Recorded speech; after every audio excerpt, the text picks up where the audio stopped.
The changing role of the editor with the emergence of social media. Once upon a time, there was an editor who spent his days correcting manuscripts. On the same street, there was a newspaper company where the editor had the final say in what was going to print.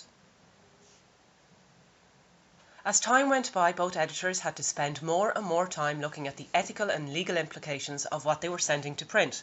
Times are changing, and retractions not only embarrassed the authors and editors, but legal proceedings were costly. But there was money to be made in print. The public had an interest in celebrity lifestyles, and so both companies began writing about them. Both editors-in-chief were happy with all the extra revenue, and business was booming. It was agreed to take on more staff for the work. Anne likes to give shape and voice to the body of work. Lottie likes to work on grammatical aspect of the work as well as spelling and punctuation. Mike likes to check that the content makes sense and is easy to follow. He also makes sure that the story remains within the guidelines of the author's wishes.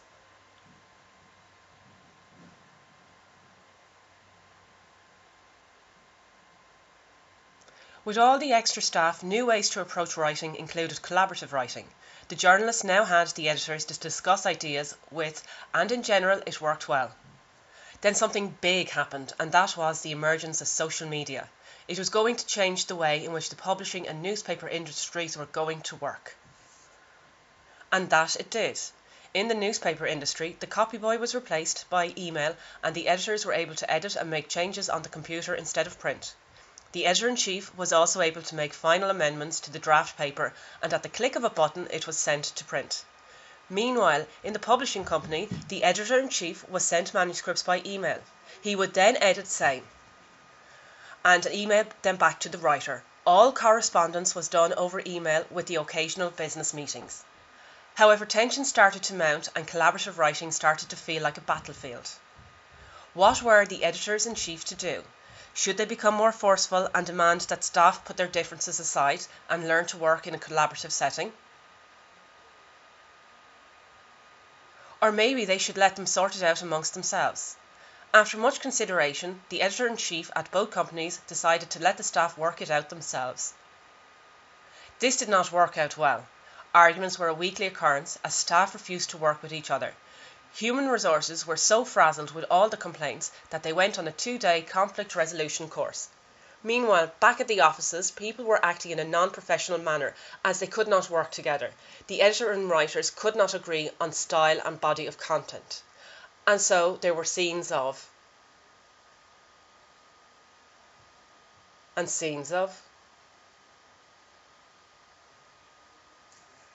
Both companies had a formidable print product, but realised that in order to maintain and acquire new audience, it would mean delving even further into digital media, and it was decided that the way to be successful in collaborative writing was for the editor-in-chiefs to manage group workflow and dynamics throughout the duration of each project. There was some resistance, and again, more scenes of. And.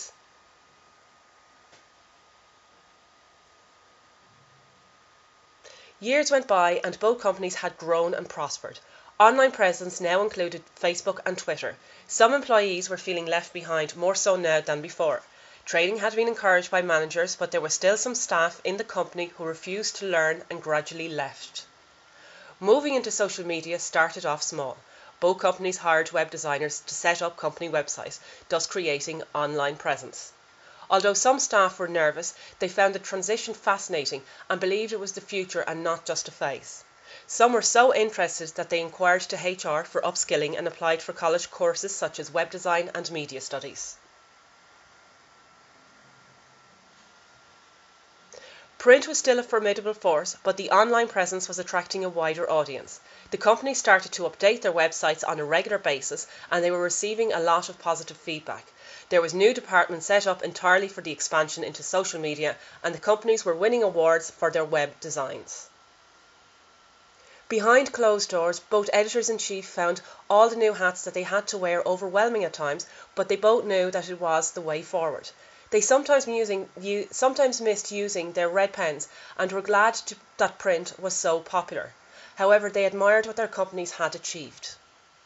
Both editors-in-chief felt that their roles had become more managerial. They tended to oversee work, which also gave them a fresh perspective on what their roles were going forward. They enjoyed the hustle and bustle of it all and were happy to keep on moving with the times.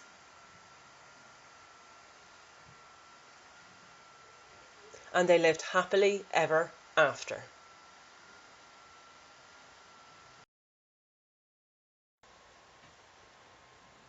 Unlike some of their colleagues in the field of academic publishing, before the mid-1960s, scholarly communications were done through the publishing of journals by the universities.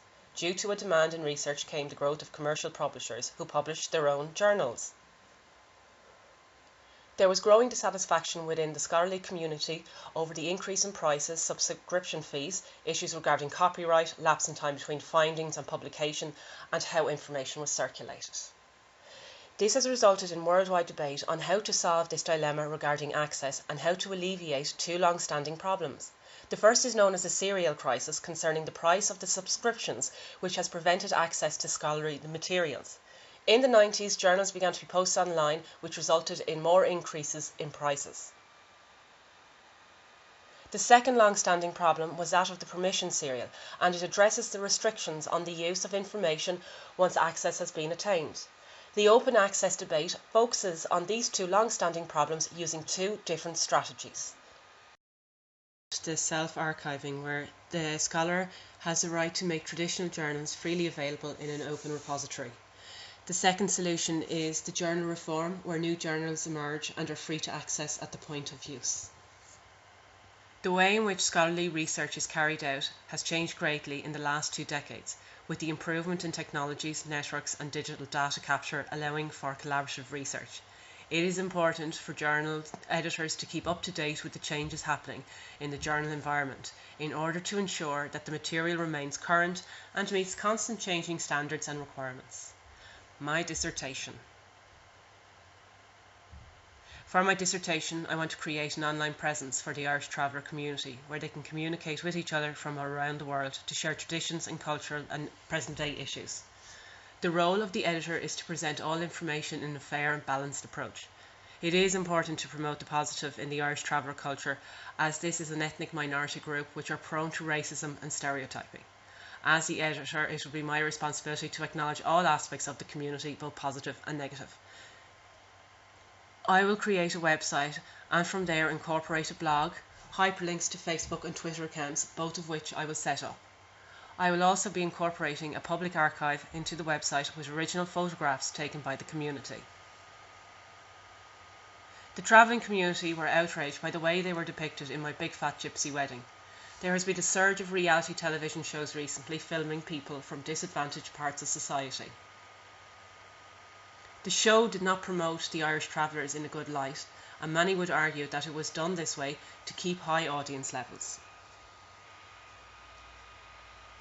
Although the show gave voice to the community and invited the public to see how they live, the travellers felt the series exaggerated their traditions. The travellers felt judged and ridiculed. The programme aired to millions of people worldwide and has left its mark on the community. Irish Travellers Today will interview various travellers to promote working travellers in the community who, despite facing discrimination, thrived in the professions that they are in.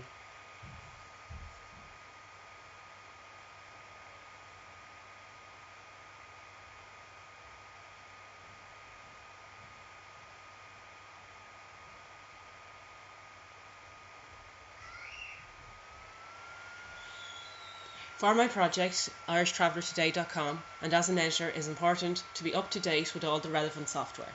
Building a web presence requires knowledge of HTML code and CSS styling, image editing applications, design, content administration of blog and Twitter accounts, creating and curating of audio and visual content.